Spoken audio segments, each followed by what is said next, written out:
अस्सलाम वालेकुम dear students. आज का जो हमारा टॉपिक है वो है the cell cycle.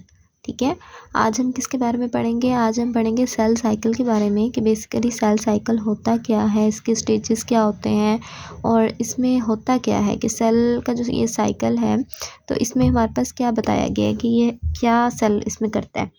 Period from a time a cell is produced और कंप्लीट्स माइटोसिस। ये सेल साइकिल बेसिकली वो टाइम पीरियड होता है जिसमें सेल जो होता है एक तो प्रोड्यूस पैदा होता है और कंप्लीट यानी कि कंप्लीट करता है माइटोसिस के प्रोसेस को। बेसिकली माइटोसिस क्या है? माइटोसिस हमारे पास it is a type of cell division है। ठीक है, इसमें हमारे पास क्या होता है कि नंबर ऑफ क्रोमोसोम जो होते हैं वो रिमेन्स कांस्टेंट रहते हैं डॉटर सेल में, जबकि पेरेंट सेल से यानी कि डॉटर सेल में जब यानी कि डॉटर से जो पेरेंट सेल में जाते हैं रिमेन्स कांस्टेंट होते हैं। ठीक है, उनका जो नंबर होता है वो बेसिकली 1n है तो 1n ही होगा। ठीक है, तो ये हमारे पास प्रोसेस होता है सेल डिवीजन का। ठीक है, इसमें सेल डिवाइड करता है। तो ये जो सेल साइकिल है इसमें हमारे पास ये जो सेल डिवीजन है ये होती कब है? ये जब ग्रोथ हमारी हो रही होती है और रिपेयर प्रोसेस हो रहे होते हैं, यानी कि हमारी बॉडी जो है वो कोई पार्ट रिपेयर कर रही होती है, ये सेल रिपेयर हो रहा होता है, तो उसमें जो है उस प्रोसेस में हमारे पास सेल जो है डिवाइड करता है। ठीक है, न्यू सेल्स बनाते हैं। ठीक है, अब हम आगे इसके स्टेजेस के बेसिक स्टेजेस के बारे में पढ़ते हैं। हमारे पास 3 बेसिक स्टेजेस हैं। हमारे पास 3 बेसिक स्टेजेस हैं। ठीक है, तो ये हमारे पास माइटोसिस का स्टेजेस आ जाती हैं। डिवीजन ऑफ न्यूक्लियस बेसिकली क्या है? ये डिवीजन ऑफ न्यूक्लियस है। It is a type of cell division जिसमें number of chromosome remain constant होते हैं इन डॉटर सेल। ठीक है, as compare to parent cell. ठीक है, तो साइटोकाइनेसिस में हमारे पास क्या है? डिवीजन ऑफ साइटोप्लाज्म है। इंटरफेस जो है वो सेल जिसमें क्या करता है? ग्रो करता है and carries out various metabolic processes. ठीक है, सेल ने ग्रो करना है और कैरी करना है वेरियस मेटाबॉलिक प्रोसेसेस को। ठीक है, तो ये हमारे पास मेटाबॉलिक प्रोसेसेस वही हमारी जो बॉडी में जो है मेटाबॉलिक प्रोसेसेस होते हैं। ठीक है, जो जिनसे हम मुख्तलिफ जो हमारे फंक्शंस हैं वो परफॉर्म होते हैं। तो इसमें क्या होता है कि सेल ने हमारे पास ग्रो करना होता है और मुख्तलिफ जो है मेटाबॉलिक प्रोसेस केमिकल रिएक्शंस जो होते हैं उनको क्या करना होता है? कंप्लीट करना होता है। ठीक है, अब इसकी स्टेजेस पे आते हैं कि मेन स्टेजेस क्या हैं। ठीक है, हम G1 फेज़ आ जाती है, इसमें S फेज़ आ जाती है, G2 phase and M phase. ठीक है, G1 फेज़ होती है फर्स्ट ग्रोथ फेज़। ठीक है, S फेज़ जो होती है वो डीएनए सिंथेसिस। एस का जो मीनिंग है यहाँ से एस का आपने ये जो है निशानी रख लेनी है कि एस जो है वो सिंथेसिस का वर्ड इसके लिए यूज़ हो रहा है। ठीक है, एस से synthesis, DNA synthesis. G2 phase है सेकंड ग्रोथ फेज़। 2 से सेकंड यानी कि ग्रोथ फेज़ स्टार्ट हो रही है। G से ग्रोथ माइटोटिक, M जो है वो माइटोटिक फेज़ है। M से हमारे पास माइटोटिक, तो ये G1 first growth, S for DNA synthesis, G2 second growth phase and M for mitotic phase. तो अब हमने ये स्टेजेस को अभी मेन पॉइंट्स को हम पढ़ रहे हैं, फिर हम इसकी डिटेल पे आते हैं। तो अब हम इंटरफेस को भी थोड़ा सा पढ़ लेते हैं। इंटरफेस भी बहुत इंपॉर्टेंट फेस है, उसको हम थोड़ा सा पढ़ लेते हैं। इंटरफेस का हमने पढ़ा था कि ये हमारे पास फेस होती है सेल डिवीजन, इनके प्रिपेयर करता है सेल जो है वो डिवीजन के लिए, और मुख्तलिफ प्रोसेसेस जो होते हैं मेटाबॉलिक केमिकल रिएक्शंस जो होते हैं वो हमारे पास जो है परफॉर्म होते हैं। ठीक है, इंटरफेस बेसिकली हमारे पास 90% of the cell cycle occupy करता है। ठीक है, यानी कि ये हमारे सेल साइकिल का 90% जो है वो ये हमारे पास इंटरफेस में आ रहा है। इसमें क्या होता है कि सेल जो होता है वो अपने आप को प्रिपेयर करता है डिवीजन के लिए, यानी कि हमारे पास वेरियस मेटाबॉलिक रिएक्शंस होते हैं, उससे क्या होता है सेल अपने आप को डिवीजन के लिए तैयार कर रहा होता है। ठीक है, तो इसको हम डिटेल में पढ़ते हैं। इससे हमें डिटेल सेल साइकिल का जो हमारे पास क्वेश्चन है ये बहुत ही ज़्यादा इम्पोर्टेंट है। ये पेपर में बार बार रिपीट होता है। ठीक है, प्रीवियस बोर्ड पेपर्स में ये बार बार रिपीट होता है ये, और एमसीक्यूज़ वाइज शॉर्ट वाइज ये बहुत इंपॉर्टेंट है। इससे या तो शॉर्ट क्वेश्चन वो लेते हैं या तो एमसीक्यूज़ उठा रहे होते हैं या तो एज अ लॉन्ग ही दे देते हैं। तो ये बहुत ही इंपॉर्टेंट क्वेश्चन है। ठीक है, आपने अच्छे तरीके से इसको प्रिपेयर करना है। The period from the time a cell is produced, वो वाला पीरियड जब एक सेल पैदा होता है और अपनी माइटोसिस को अनटिल इट कंप्लीट माइटोसिस अपने सेल डिवीजन को कंप्लीट करता है। वो सारा अमल जो होता है वो हमारे पास सेल साइकिल में आता है, ठीक है। वो वाला पीरियड जब एक सेल है वो पैदा होता है और अपना डिवीजन का अमल जो है वो कंप्लीट करता है, वो सेल साइकिल कहलाता है। Cell division occurs during growth, ठीक है, एंड रिपेयर प्रोसेसेस।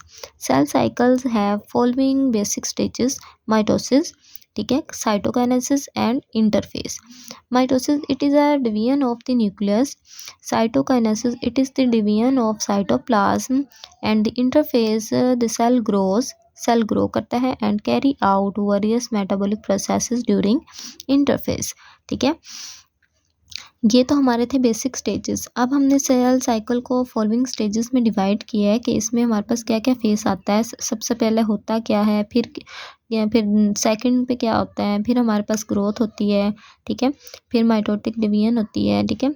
तो ये हमारे पास देखते हैं G1 फेज, फर्स्ट ग्रोथ और गैप फेज, ठीक है। It is an early growth phase of cell, ठीक है। G1 फेज हमारे पास हम बात कर रहे थे, G1 phase early growth phase थी सेल की, ठीक है। सबसे पहले जो ग्रोथ है वो G1 फेज हमारी कहलाती है, ठीक है।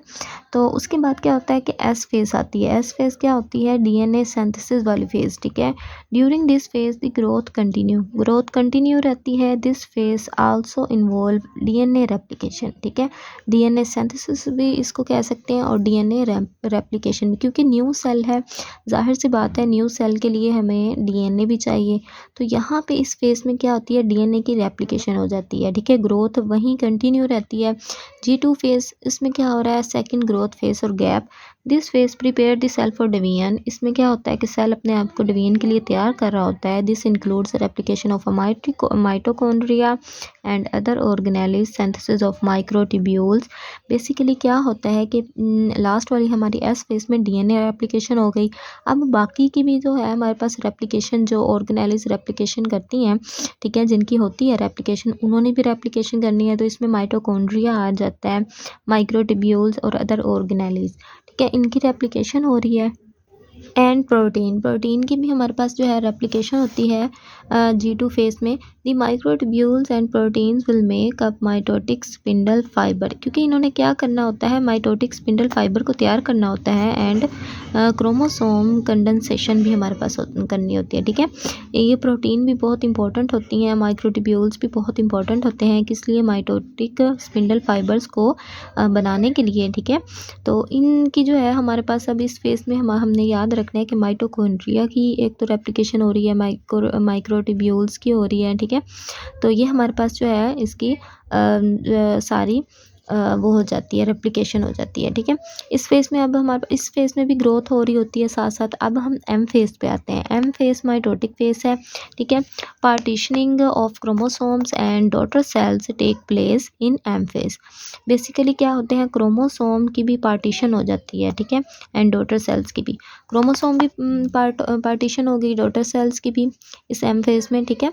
तो ये हमारे पास 4 फेसेस हैं, इनको हमने नेम से भी याद रखना है कि इनके अंदर क्या हो रहा है, और बेसिक जो कॉन्सेप्ट्स थे वो भी अपने जो है क्लियर रखने हैं, ठीक है। अब हम इंटरफेस पे आ जाते हैं। Interphase occupies 90% of the total cell cycle. It includes G1, S phase and G2 phases, ठीक है। ये बेसिकली ये सारी जो हमारे पास फेसेस है ये इंटरफेस में आ जाती हैं। Normal activities of cell take place during this phase. सारे नॉर्मल एक्टिविटीज़ जो हैं वो हमारे पास टेक प्लेस हो रही होती है। DNA रेप्लिकेशन कंप्लीट हो जाती है, ठीक है, during the S phase of the interface. S phase में हमारे पास जो इंटरफेस की एस फेज है उसमें हमारे पास क्या है, DNA रेप्लिकेशन जो है वो कंप्लीट हो जाती है। Thus interphase also prepare the cell for division के लिए तैयार कर लेता है सेल, ठीक है। इंटरफेस जो है वो सेल को डिवीजन के लिए तैयार कर लेता है। An exact copy of the DNA is formed before the cell division. एक बिल्कुल एग्जैक्ट कॉपी DNA की वो फॉर्म्ड हो जाती है सेल डिवीजन से पहले, ठीक है। This process is called replication. ये जो डीएनए सिंथेसिस है, डीएनए रेप्लिकेशन है, ठीक है, क्योंकि डीएनए रेप्लिकेट ही हो रहा है, एग्जैक्ट कॉपी बन रही है, तो ये डीएनए रेप्लिकेशन कहलाता है। The double standard DNA makes a replica और duplicate of itself. Each daughter cell receive the same genetic material as the parent cell, ठीक है। इसी तरह क्या होता है कि डॉटर सेल से जो पेरेंट सेल से जो डॉटर सेल में सेम जेनेटिक मटेरियल, यानी कि जिस तरह पेरेंट में होता है उसी तरह डॉटर सेल में होता है, ठीक है। देयरफॉर रेप्लिकेशन इज एसेंशियल, दस a pair of sister chromatids is formed. Chromatid होता क्या है? It is a copy of chromosome produce by replication, ठीक है। ये कॉपी होती है क्रोमोसोम की जो कि प्रोड्यूस हो रही है रेप्लिकेशन के प्रोसेस से, ठीक है। Sister chromatids are attached by centromere, ठीक है। सिस्टर क्रोमैटिड सेंट्रोमेयर से अटैच होते हैं। The centromere is a specific DNA sequence of about 220 nucleotides, ठीक है। ये सीक्वेंस है डीएनए का ऑफ अबाउट 220 न्यूक्लियोटाइड्स। ये बहुत इंपॉर्टेंट है सेंट्रोमेयर, एमसीक्यूज वाइज भी और शॉर्ट क्वेश्चन वाइज भी।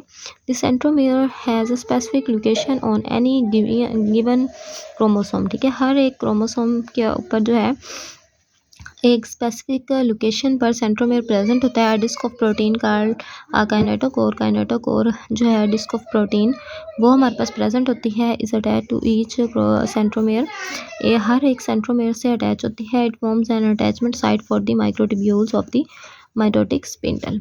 The cell cycle moves into G2 phase.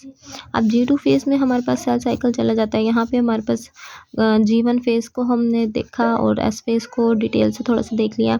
अब हम G2 फेज पे the cell cycles moves into G2 phase. G2 phase में आ जाता है सेल साइकिल, ठीक है। The condensation of chromosome begins, condensation chromosome की जो है तो वो बिगन हो जाती है। Thus the cell also begins to assemble different structures भी इसमें असेंबल होना शुरू हो जाते हैं, लाइक माइटोकॉन्ड्रिया और माइक्रोट्यूब्यूल्स एटसेट्रा, ठीक है। The cell later uses these structures to move the chromosome to the opposite pole of the cell, ठीक है। ये जो सेल है बाद में क्या करता है, यूज़ करता है इन्हीं स्ट्रक्चर्स को कि क्रोमोसोम को एक जगह से दूसरी जगह यानी कि एक पोल से दूसरी पोल की तरफ लेके जाने में, ठीक है। For example centrosol replicated, there is an extensive synthesis of protein, protein की भी सिंथेसिस होती है basically, that make up the microtubules. Mitotic fibres जो होते हैं, माइटोटिक स्पिंडल फाइबर्स जो होते हैं उनकी भी ज़ाहिर सी बात है सिंथेसिस होती है। तो वो माइक्रोट्यूब्यूल और प्रोटीन मिलके हमारे पास जो है ये सिंथेसिस करते हैं, ठीक है। अब हम इस सेल साइकिल को जो है वो देख लेते हैं कि ये हमारे पास क्या है, बेसिकली इंटरफेस है। इंटरफेस की सारी हमारे पास इंटरफेस जा रही है। इस इंटरफेस में हमारे पास एस फेस आ जाती है, G1 फेस आ जाती है, G2 फेस आ जाती है। बाकी ये माइटोटिक फेस होती है, माइटोटिक फेस जिसमें माइटोसिस आ जाती है, साइटोकाइनेसिस आ जाती है, ठीक है। तो ये हमारे पास बेसिकली सेल साइकिल है, ठीक है। ये हमारे पास बेसिकली क्या है, सेल साइकिल है। ये हमारे पास एस फेज जो कि growth, early growth phase, sorry ये G1 फेज जो है वो हमारे पास अर्ली ग्रोथ फेज है। उसके बाद एस फेज आ जाती है डीएनए रेप्लिकेशन, डीएनए सिंथेसिस वाली फेज आ जाती है G2 फेज, जिसमें सेल जो है वो प्रिपेयर कर रहा होता है डिवीजन के लिए। और इसमें क्या होता है, माइटोकॉन्ड्रिया, अदर ऑर्गेनेलीज, प्रोटीन की हमारे पास जो है सिंथेसिस हो रही होती है, ठीक है। तो उसके बाद आ जाती है माइटोटिक फेज, ठीक है। तो ये हमारा जो था सेल साइकिल का लेक्चर था, ठीक है। होप सो आपको सेल साइकिल की अच्छे तरीके से समझ आ गई होगी, ठीक है। और आपको साथ साथ इसकी जो है डायग्राम्स भी शेयर करती हूँ मैं हर वीडियो के साथ, ताकि आपको और अच्छे तरीके से जो है उनकी डायग्राम से समझ आए, ठीक है। तो चैनल को सब्सक्राइब कर दीजिएगा, बेल आइकन को प्रेस कर दीजिएगा, ताकि आपको और इन्फॉर्मेटिव वीडियोज़ जो हैं वो मिलती रहें, ठीक है। होप सो आपको लेक्चर पसंद आया होगा, ठीक है। Thank you so much.